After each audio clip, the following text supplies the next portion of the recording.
Hey everyone, I'm the Canadian Land, and today I'm gonna give you 18 new details that I found while watching Squid Game on Netflix. Now I'd like to apologize in advance, because I'm gonna butcher a lot of the character names, so if you're from South Korea or know the Korean language, please accept my apology. But before we get into that, I'd like to tell you about our awesome longtime sponsor, Cove. There's only one thing better than having one high-quality Bluetooth speaker, having one that turns into two Bluetooth speakers. It's a hidden feature you wouldn't expect, but also provides a fantastic stereo sound experience. They're perfect for listening to music or podcasts, or even editing videos when I want to take a break from my headphones. The Cove speaker is small enough to carry around easily, but the sound it delivers is high quality and loud enough to use with a group of friends or family. With 7 hours of playback on a single charge, you'll be able to watch Avengers Endgame twice and still have battery left over. And if you ever need to take calls, the Cove Commuter 2 comes with a built-in microphone, making it perfect for taking calls. Now with my code CL68, you can save 67% off or more on your very own Commuter 2 speaker, which would make it one of the most affordable unique speakers out there. So if you want your very own Commuter 2, click on my link in description to save some money on an awesome speaker. Number 1. At this point, you probably know that the frontman caught Detective Junho because he kept the phone receiver from left to right instead of right to left, because the frontman always keeps the receiver right to left, so he could immediately sense that someone moved it. Now what's interesting here is that the frontman is actually left-handed in the show, but keeps the receiver right to left, whereas his brother, the detective, aka Junho, is right-handed, but kept the phone left to right. This is probably just the director messing with the audience. Number 2. In episode 1, when we meet Sae-byuk for the first time, Gi-hun runs into her while trying to escape from some gangsters. Notice what Gi-hun does here. Even though he's in a hurry and trying to escape from the gangsters, he still picks up the coffee and gives it back to Sae-byuk. Now pay attention to Sae-byuk here. Her body is shaking. It's because the actor playing this role, aka Hoyeon, broke character over here, because Gi-hun was never supposed to pick up the coffee in the script. They were only supposed to run into each other and that's it. But because the actor playing Gi-hun, aka Lee Chung-jae, went out of his way to improvise this scene, so Sae-byuk started laughing. Even though it's an outtake, the director still decided to keep it as the scene looked really real. Number 3. In the final episode, when Gi-hun returns to his dead mother, he doesn't scream or shout or anything. He just simply lies beside the body of his mother, realizing she is no more. Now if you think about it, for someone who overreacts almost under any circumstances, why is he being so reserved in a situation like this? Well, it's probably because he has seen so many cruel deaths already that the death of his own mother doesn't surprise him anymore. In fact, this is the first natural death that he's seeing in a while. Number 4. Now you have probably seen this creepy ass doll all over the internet, in memes, in thumbnails, and even in video games, but did you notice that the hair clip on this doll also includes the 3 symbols that make out the Squid Game? I mean, you may have noticed it, but I think the small detail makes this whole thing much scarier. Number 5. In the first episode, when the players get told how the game works, notice how Gi-hun was standing all the way back and yet the focus goes straight towards him. It's because the director deliberately made everyone stand a bit far away from Gi-hun, so that the audience's focus remains on Gi-hun at all times. This could be a metaphor that he might be standing in the last row or have the last number, but the light will shine on him eventually. Number 6. Now according to some fans, episode 2 was a bit slower, which is kinda true, but it was important in the sense that it foreshadowed how each main character will die in the show. For instance, Ollie steals from his boss and is later betrayed by Sung-woo, who steals his marbles. Dak-soo jumps off a bridge to avoid being killed, and later he dies after falling off the glass bridge. Sae-byuk threatens to slice a man's throat, and is later killed by Sung-woo, who literally slices her neck. And last but not least, Sung-woo tries to take his own life in the bathtub, but later kills himself while it's raining, in order for Gi-hun to win the game and the money. Number 7. The red light green light game was the very first clue that Il-nam was actually playing on both sides. Notice when this big ass creepy doll was scanning all the players, the green hologram over Il-nam and the players around him was significantly less than the other players. It becomes even more clear when you compare the scanned players that are a bit far away from Il-nam. Their green hologram is substantially more significant than that of Il-nam, so this doll was programmed not to shoot or scan anyone within the vicinity of Il-nam, just to make sure he doesn't get in anybody's way and gets killed mistakenly. Number 8. When the detective opens the 2020 file in order to see if his brother is one of the players, notice the first page shows the details of player 02. Player 1's page is not included in the folder because he was never an official player of the game. So in reality, the game only had 455 players, not 456. I'll be honest, I did catch this in my first viewing, and it really seemed odd that the first player begins with player 2 instead of 1. Number 9. There's an amazing Easter egg hidden behind Il-nam's name. The words Il-nam loosely translate to first man. Il can mean one, while nam means male or man.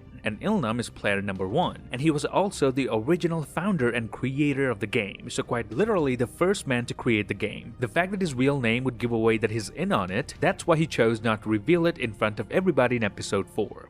And what is your name, sir, if you don't mind? My name? Let me think. They call me... It's okay. Hey, old man, you must be really shook up today. However, just before leaving the game, he does reveal his true identity. I remember my name now. Ilnam. But because Gi-han was heartbroken at the fact that he just got Ilnam killed, he didn't pay much attention to the meaning behind his name. Number 10. In episode 1, the players start to wonder why they've all been kidnapped. Then they're shown a video of the players all playing Dokji with this sweet little salesman. Notice, in the footage shown on screen, they all chose the blue tile at the start of the game. We don't see anyone choosing a red tile. Now this is one of the biggest clues of what's to come in the show. If you're not Team Red, you are automatically in the game. Number 11. Starting with episode 4, if you look on the walls in the main room, you'll notice that the games are already announced on the walls, that too in order. And you only really get to see the walls once enough beds were removed. So if you think about it, if there was another killing spree, the players would have discovered it sooner. Number 12. While Gi-han doesn't die in the show, but he falsely swears on his mother's life while telling Sae-byuk to trust him. How can I trust you? I swear on my own mother, okay? Come here. Get back here. My money, give it back.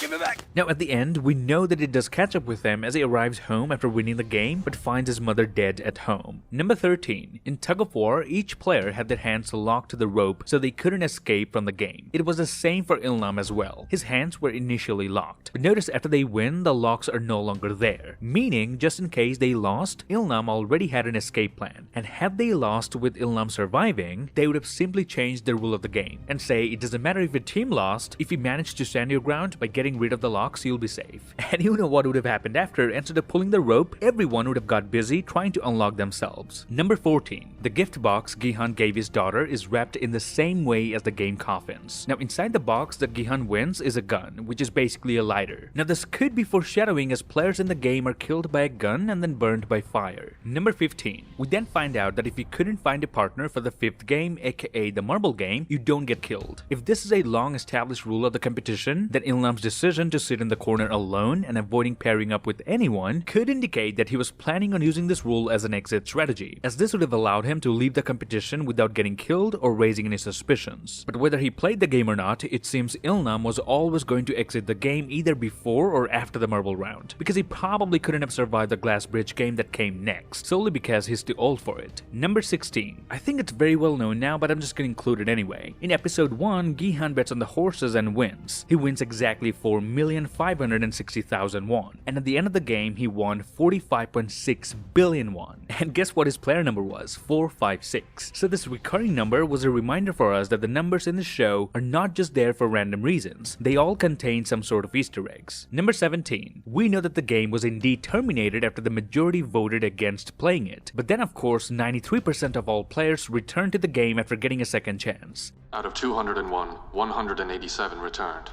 The re-entrance rate is 93%. Now here's the hidden detail I found. We learned in the first episode that 100 million won is at stake per player. So for each player eliminated, 100 million won gets added to the bank. So in episode 1, the prize money was 45.6 billion, since there were 456 players. But in episode 3, not all players returned to the game. So how come the prize money still remained 45.6 billion? This means the 14 players who didn't rejoin the game were actually killed outside the game, solely because they chose not to return. Which is why the frontman said this. Keep an eye on the ones who didn't return to play, and keep me posted. Number 18. Now this detail is something that I observed, not really a visual detail. At the end of the series, when Gi-han finds out it was Ilnam who was behind it all, notice what Ilnam says here.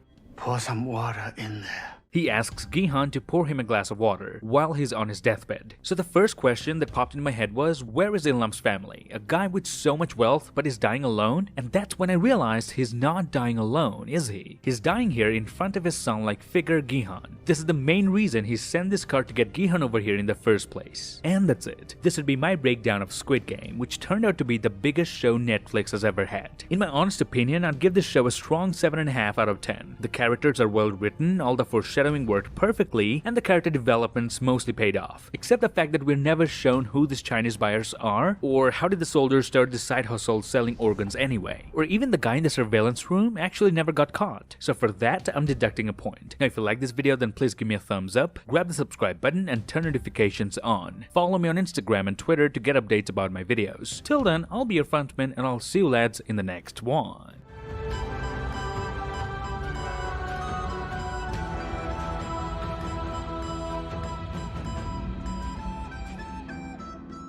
Hey, don't touch me!